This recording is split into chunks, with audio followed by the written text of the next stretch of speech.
Hello, everybody, and welcome back to the second shelf and to another Friday Reads. Happy Friday to you all. I hope at least you have a happy Friday. I certainly do, because the sun is out for the first time in more than a week or something.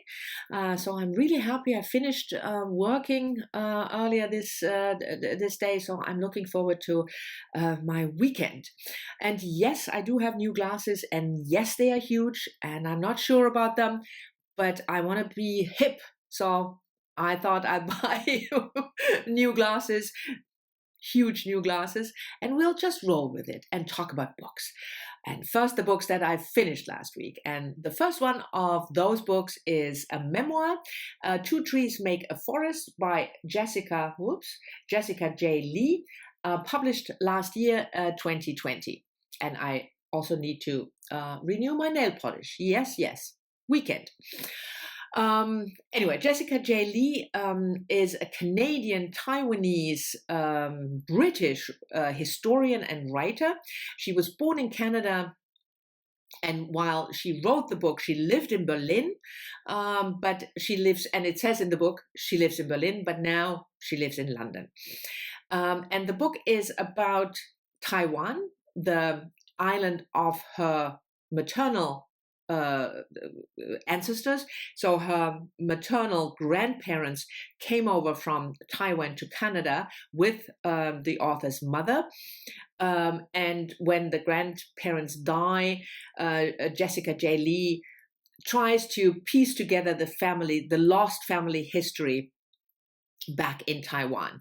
So it's about the family history, but it's also about the island, because she takes extensive hikes through the island while she is trying to piece together the family history. So it's about the nature there, about history, how the Taiwanese history, the relationship with Japan and China. It's a quite packed little book, even though it's not that big, and I really enjoyed it. I liked the parts about Taiwan history and Taiwan the island best. And the family history was interesting, but I read it for the nature parts, also the hiking and how she experienced nature. I really liked those parts. But if you're interested at all in, learning something about Taiwan, the nature there and the history, I can certainly recommend this book. And the second book that I finished is this mammoth of a book, New Daughters of Africa, edited by Margaret Busby, published in 2019, and it's so heavy that it just falls over. And this is a second in a series, because Margaret Busby already edited and published Daughters of Africa, which I haven't read, but I understood that the intent of both books and how they are conceived is the same. So what Margaret Busby does, by the way, she is a Black British publisher and editor, and she put together this anthology of female writers with African roots, either now living in Africa or living abroad, being born in Africa, now living in the UK or Canada or what have you, but with African roots. And she starts in around 1900 with the birthday of the writers in the 1900s, and we go all the way up to 1990. So birthday or birth year, I should say, in the 1990s. And it's I talked about this book extensively already in my previous Friday Reads, but still, if you missed this, it's a really fantastic overview of all kinds of female writers from Africa and in Africa. And it's poetry, it's fiction, it's speeches, it's non-fiction texts, memoir texts, what have you. Sometimes it's excerpts from published work, sometimes it's something that was written for this anthology, and you get a little biography of each of the writers before you get the text. And I thought it was really fabulous. I read this together with Mel from Mel's Bookland Adventure, and what we took away is, that there are so many unheard voices at least unheard by me, because I had no idea about at least 2/3 of the people the women that are in there. You have to take your time. You have to find a good way of approaching this mammoth because it's 800 pages, so that you don't, so that your eyes don't glaze over after the first 200 pages or something. But it's really worth your while. As something that you read through, but also maybe something that you just pick up now and again and read certain pieces. But the amount of voices that you will encounter, it's just fantastic. So those were the 2 books that I finished last week, and I started 2 books. I mean, one I'm just starting. The other one I started last week, another buddy read with Heidi from My Reading Life, and also something that I read for Springathon. The Springathon that is still going on, at least here in my household. And that is Sea People by Christina Thompson, published in 2019. I'm reading it as an ebook, hence I don't have a physical copy. And we are now, I think, almost halfway through. No, let's talk about the author first. So Christina Thompson was born in Switzerland, but she is a US Australian citizen. She lives in Australia. She's a writer and a teacher. And she published an earlier memoir about her experiences being married to a Maori man from New Zealand. And this one is about Polynesia.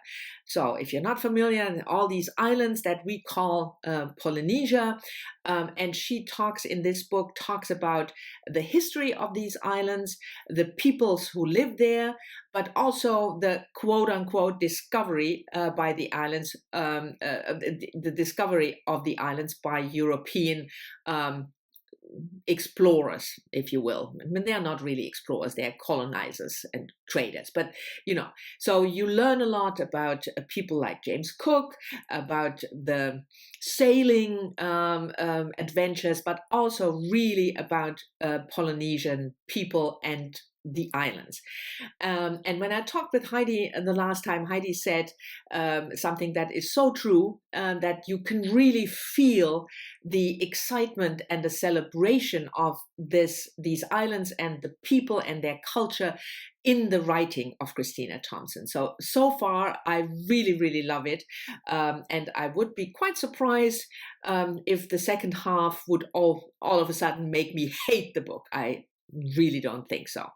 And the book that I just started is a short story collection by an author from Thailand, Arid Dreams, by, can you see this? Duanwat Pimwana, translated by Mui Popoksakul, from the Thai, of course. And I think it's my first work of fiction translated from the Thai. I'm not 100% sure.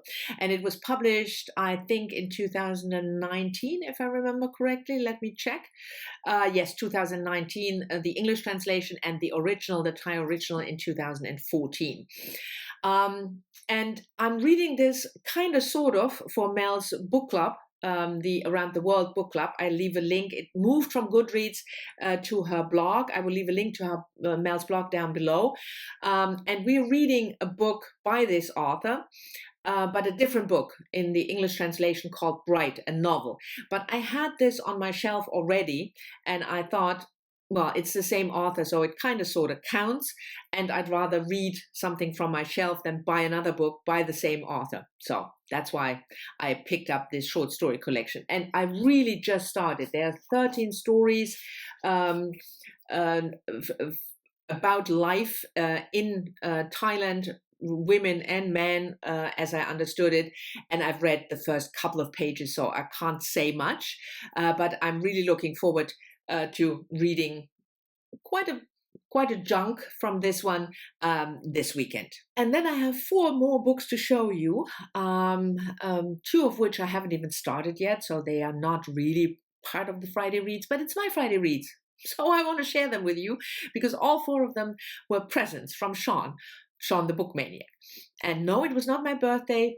Sean just sent me books because he's a wonderful friend and he always thinks I need more books, which is true. And especially Now I have to scratch an itch, I'm sorry, especially from Canadian authors. So they are all 4 books are from Canadian authors. And the first 2 are by Helen Humphreys. This one is Rabbit Foot Bill.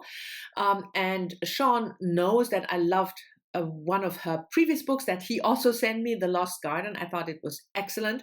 So he sent me 2 more. And this one is about a young boy who is kind of lost a little bit, and then he befriends a man who is kind of weird a little also, but is called Rabbit Foot Bill, and he encounters the same man later in life. And the other book by Helen Humphreys is this one, Machine Without Horses. And this book is about Megan Boyd. And I have never heard of her, and I had to look up her profession. She lived from 1915 to 2001, and she was obviously a very private, but also very, very famous salmon fly fish dresser, something, as you call it. How do you call it? A salmon fly dresser. And I had to look that up because I thought, what, she's dressing in salmon flies? I'm not. No. You probably know what it means. She makes the flies for fly fishing. See here. And I'm not into fly fishing, but it sounds fascinating nevertheless. And this is about her life. I mean, yeah. I hope I learn something about fly fishing. And who knows, maybe I start taking up fly fishing after I read the book.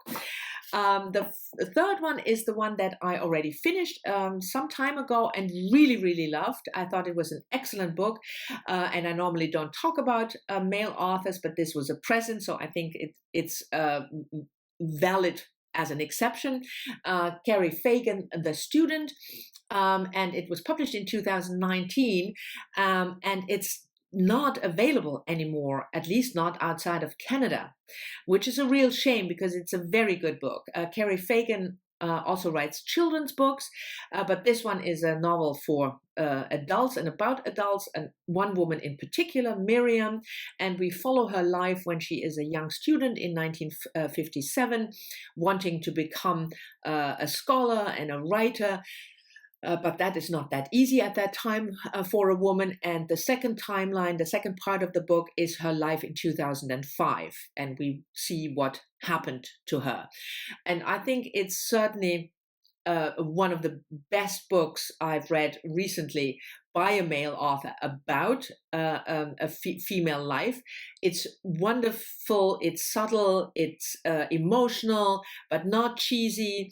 Yeah, I absolutely loved it. So if you can somehow get a hold of this, I can highly, highly recommend this book.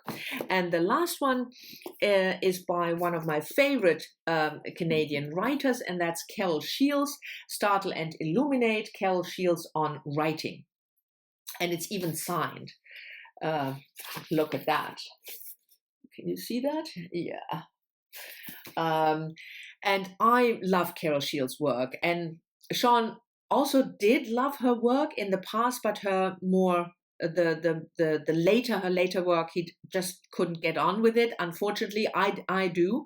I think she is a fantastic writer. She was a fantastic writer, and this book, her talking about writing, I can't wait. I really, really can't wait. So thank you very much, Sean, for these 4 wonderful presents.